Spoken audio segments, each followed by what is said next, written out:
Hi everybody. This week we're going to start tying up some loose ends and kind of finishing things up. You will be happy to hear that my classes are designed so that the last week or so is really a relaxed week. There's really nothing more new to be presented. You've learned how to read literature from a critical standpoint. You've learned some of the elements and some of the vocabulary that scholars use to understand and penetrate the meaning of literature. You've learned how to read critically. You've learned how to write an essay and watch for logical fallacies so that you make as good a case for your position as possible. And you've had this capstone project going on for some months now in the background, applying all the things that you've been applying in small pieces, like your short stories and your poems. The same material applies to your novel as you're working through it. So the novel, the capstone project, gives you more opportunity to go a little broader and make deeper insights. But it's using the same basic material. So there's really nothing else new to be taught. The whole semester has built up to this point. And now, as I said, we're going to relax and kick back quite a bit. There's some work yet to do, but basically kick back and finish up, pick up whatever loose ends you need to pick up. So this week, the only thing that I'm asking for you for two things this week. Number one is the final draft of your FE2, your poetic analysis essay, and that'll be due Monday night. And then the other thing, which shouldn't take you terribly long, is an annotated bibliography. The reason for the annotated bibliography is it gets you thinking and gets you focused on the best possible sources for your capstone project. Way too many people will settle for the cheap stuff, which doesn't have any value, like blogs and Facebook entries and stuff like that has no real scholarly value to you. But many of us will settle for that stuff because it looks like it's easier to get to, when in fact you can get to the good stuff just as easily and just as quickly. And in fact, the technology will probably help you do that even more quickly. So, a few assumptions upon which this last little bit of work is based. One is that you kind of already know how to do a sort of standard academic research paper. You've been through that in freshman composition. You know how to do research. You know how to find sources. You know how to use sources. And you know how to make the best possible decisions about the quality of your material. There's nothing that will destroy a good thought process more quickly than to have it presented with faulty or less precise or not as good sources underneath it. So there's that assumption that you kind of already know how to do this, and that you're simply applying that knowledge to this specific application of analyzing a piece of literature. But it's no different in fact and in effect from what you'd be doing if you were analyzing a historical event for a history class, or analyzing a piece of music for music theory class. Same principles apply. So it's what you know already how to do applied in this particular instance to this particular piece of work. The second thing is that the second assumption, that we're going forward on is that you already know about the library databases and how to use them, and how to massage out information and how to filter that information and things like that. So those are the two assumptions that we're going forward on. Again, as always, as I've said all semester and all term long, if you need me to review this stuff, I'm happy to do so. But until you ask me to review it, I'm going to assume that you know it. Not that you've mastered it. Nobody ever masters this stuff. But that you know it well enough to make your way through it like a scholar and an adult. So this week, the final draft of your FE1 paper, which should be in pretty good shape, and then an annotated bibliography. So I'll put up the assignment sheet for the annotated bib. I'll also put up an example for you, but the example I'm putting up is off of the Purdue OWL website, and yours does not need to be that complicated. Yours needs to be the correct MLA or APA formatted works cited entry, and then one paragraph describing the source. What is the source? Where did you find it? Who is the writer? What is their authority for writing?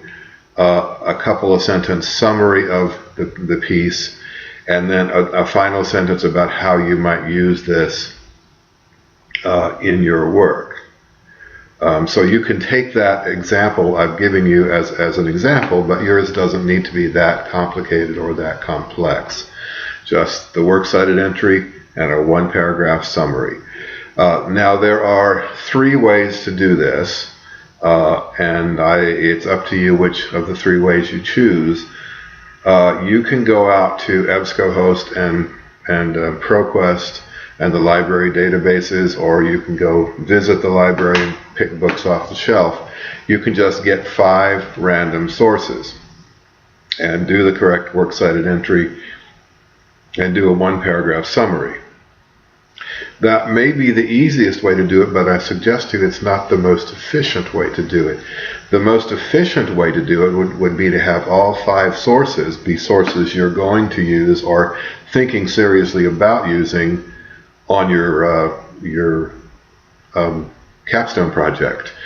So let the work this week be part of the work next week.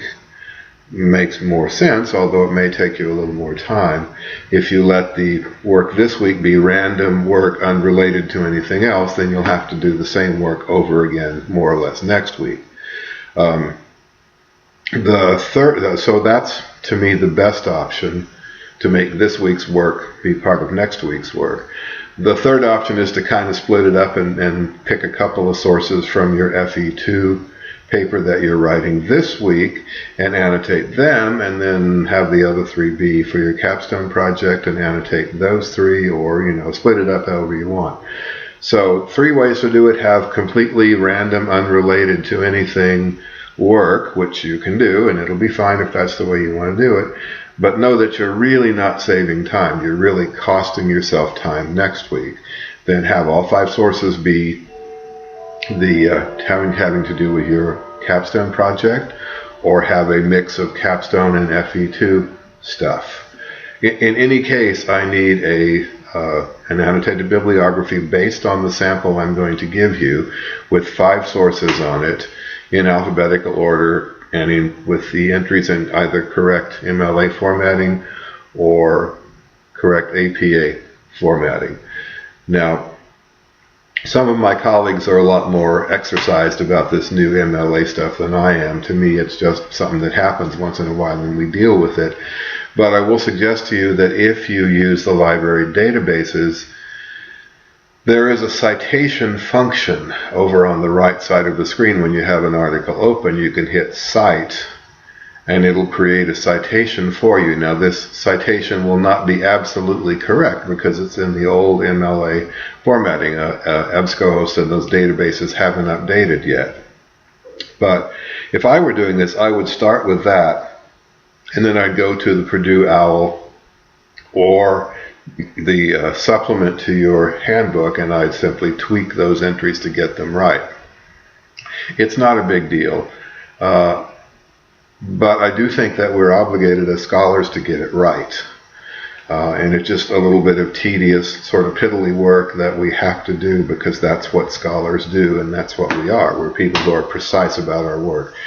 So you can do it however you want. If you want to just gather up the bibliographic information and then go to the Purdue OWL and tweak it and get it right in the new version, you can do that. You can start with the citation that's on EBSCOhost, for instance, which won't be correct, but pretty close to being correct, and then tweak that. Or you can figure it out on your own in some other way. Let me suggest to you that, what was I going to say? Lost my train of thought. Oh, if you're using APA formatting, then the citations on EBSCOhost will be correct because the APA hasn't updated. The APA is fine. Oh, I know what I was going to say. The entries must be absolutely correct this time. Now it's time to pay attention to the tiny little details that don't cost you any brain power and don't require any effort other than the stroke of a key. So the entries must be in alphabetical order. They must be double spaced, and they must have that hanging indent where the second line and all the following lines from that are indented one tab. So the first line is flush with the left margin. Every other line is indented one tab. In other words, it's the opposite of the way you'd indent for a paragraph. This is very easy to do. Please pay careful attention to what I'm going to tell you now. Once you have your sources, not the annotation, not the paragraph of annotation that you're writing, but the source itself, the works cited entry itself, or the references its entry itself if you're using APA, you select that entry by selecting all.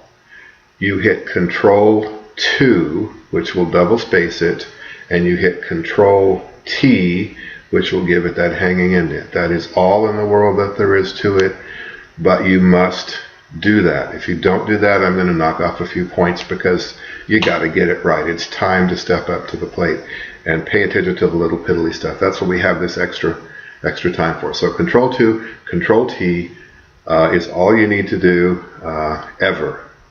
So don't make this a big deal. It's not a big deal. Just do it and move on. Okay, so that's the deal this week. I'm going to put up 5 discussions in which we'll discuss your works cited entries. That's basically the lesson this week. And I want to help you as much as possible, although most of this is pretty intuitive and I don't think you need my help too much. But if you find something really esoteric and you can't figure it out, you know, chances are I won't know off the top of my head either, but chances are we'll figure it out together. So the discussions this week are to put up all of your 5 sources, 1 in each discussion, and then to discuss with others and help each other get those things right and talk about the quality of the source. Okay, so there will be some stuff for you to imitate up this week. There's that little, those discussions to do. There's the annotated bibliography to get up, none of which will take you much time, I think. And then finishing up the final draft of your FE1 paper. After this, we have only the capstone project to complete. And let me say again, as I said at the beginning, you are now in possession of everything I know. I've taught you everything I know, so you have now been given everything I know in terms of this basic literary analysis stuff. So now's your chance to apply it. There's nothing left that I know that you don't know, or that I haven't given to you at least. So there's really nothing more new coming down the pike. There's just confirming our knowledge and making our knowledge firm so that we take it with us when we leave here. All right, so have a great week. We're almost there. Bye.